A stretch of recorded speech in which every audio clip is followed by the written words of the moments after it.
Welcome to Caching Waves. This is an Elliott Wave update for Rune. I haven't updated this one in for a while, so I wanted to do an update, but it looks like it's tracking correctly as we initially anticipated. So quick update here. There is a possible entry coming up if it's not breaking out already.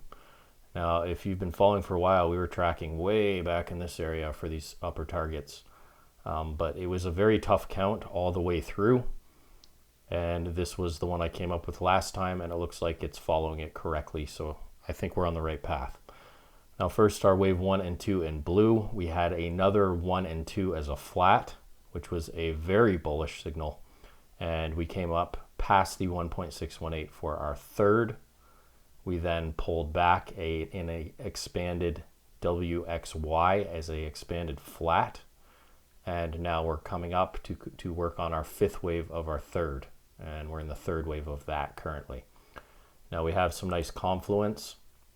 I pulled from our wave 1 through 3 off the bottom of the fourth.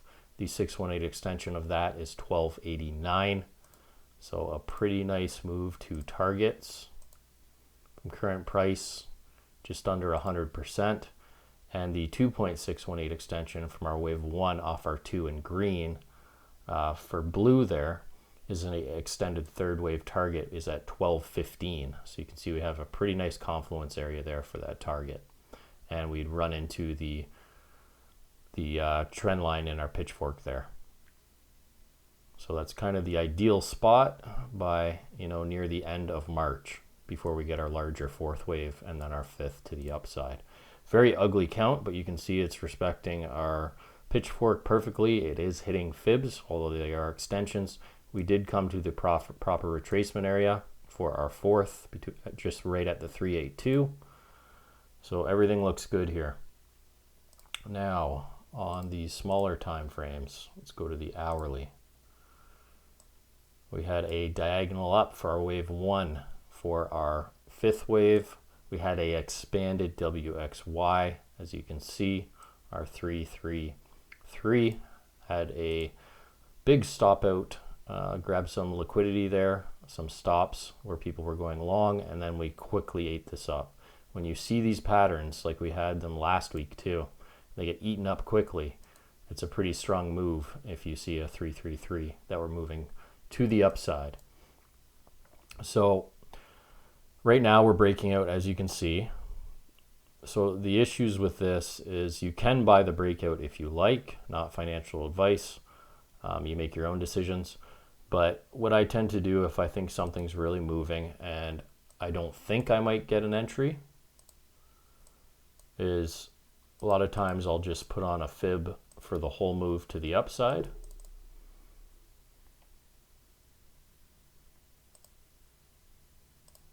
And I'll throw on the 70, and that's kind of where I put my stop, just past the 618.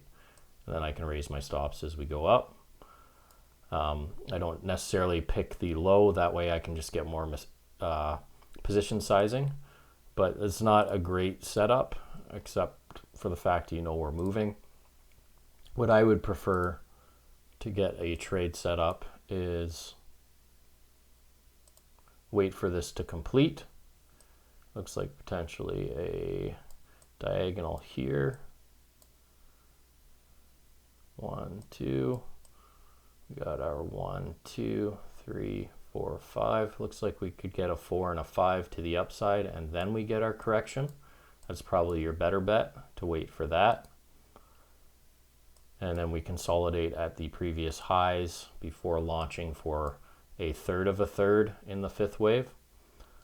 The choice is yours. We might just be here for a very short period of time, and we do not have a completed impulse yet. So this can reject to the downside. We only have 3 right now. We only have 3 up right now. So you make your decision on that, but looking for this to complete a 5-wave move. And then go for those upper targets up and around $12. So looks good. Again, proper targeting is right around $12 for this third wave, in which case I would close my entire position. But I personally am using a combination of the two.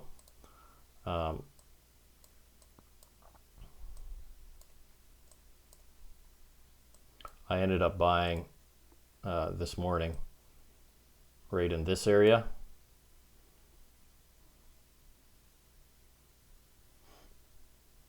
And stop is at the 70. And what I plan to do is once we get 5 waves up complete, again, it could get quite extended. Is this the one or is this a diagonal and this is the one, right? There is a difference and I don't know which one it is. If this is the one, then I expect this to be a 1, 2, 3, 4, 5, 4, 5. And then we complete. Or if this is the one as a diagonal, 1, 2, we just expect one more move up and then the correction, right? So I bought in this area. I put my stop at the 70. I have to adjust that now.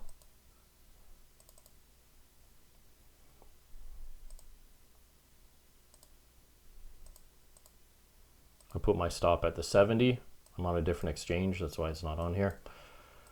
So I have not that large of a position size currently, but what I'm planning to do is once we finally do get that correction, is I will buy the breakout above and stop will go here, and I'll have this extra capital to throw at it because my risk, for example, if you're trading with a $10,000 account, risk is right now $100 from here to here. And if I raise my stop once we break out to that previous pivot point, assuming a wave 1 and 2 is complete, we shouldn't drop back below that level, then I'll have an extra $100 of capital to throw at it and leverage up, right? That's kind of the way I'm playing it. Not saying that's the right way. There's many different ways to trade. That's just how I'm planning on playing it, because I do see a chance we work on a larger time frame for our breakout and we just go from here. Not trying to FOMO anybody. It's your decision what you do, not financial advice. All right, guys, so that's it for this one. Looks good. Looks like we're making our push to $12 for our third wave to complete. And I'll make sure to update this one, and it's nice that it's reacting as expected. All right, thanks for watching.